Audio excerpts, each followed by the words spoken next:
Yeah, good morning, class. Now, today I want us to look at food microbiology, and I want us to look at food spoilage,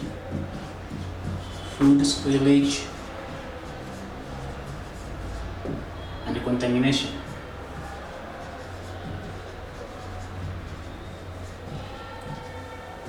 Now, what is food spoilage? Food spoilage basically is the entry of the microorganisms as well as their metabolite into the food, which normally result into change in the flavor, change in texture, change in taste, and so on. Now, we have different forms of food spoilage, and we have chemical spoilage. This is basically the introduction of chemicals into the food, either through the contact with the environment where you are handling or preparing the food in. Also, we have chemicals entering the food in case of the manufacturing from the industry, that the food not being able to last or acquire the shelf life of it.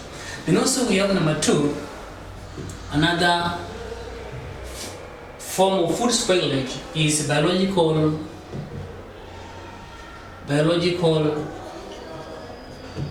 spoilage. In biological spoilage, this involves the entry of living organisms into the food. In our case here, these are the microorganisms, for example, bacteria, viruses, and even some parasites. Now, when they enter the food, they introduce components which normally interfere with the normal structure of the food, and these contribute to the spoilage of the food. Now, for example, when we talk about bacteria normally produce toxins. These are poisons. These poisons, when consumed by human, they cause foodborne illnesses. The same to viruses, the same to parasites. Now, another form of food spoilage is physical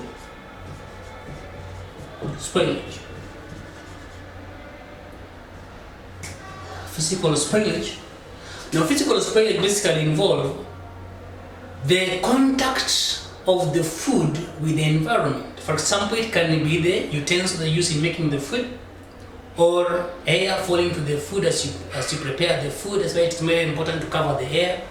Or the nails are dirty, the hands are not washed, and so on. Now, this physical contact of food also are responsible for food spoilage.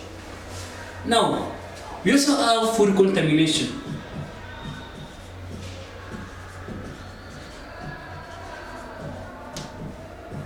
Now, food contamination is the entry of organisms and their metabolites into the food. And in this case, we have also various forms. We have the physical contamination,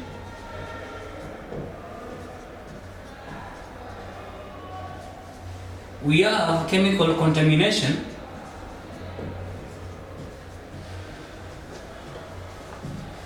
we have biological contamination, or microbial contamination. You can call it biological or microbial contamination. And also, lastly, we have what we call the cross-contamination. When we talk about physical contamination, this is the physical contact of the food with an environment which favor growth of bacteria or the viruses or other microbial components. Also, we have chemical contamination. Now, this is when the food comes into contact with chemicals, either in the process of manufacturing or the process of preparing the food. Then also we have biological microbial contamination. This basically is the entry of the microorganisms into the food, which initiates the process of spoilage. Then also we have cross-contamination. This is now the food getting contaminated from the surfaces For example, it can be utensils for making or preparing the food. So thank you.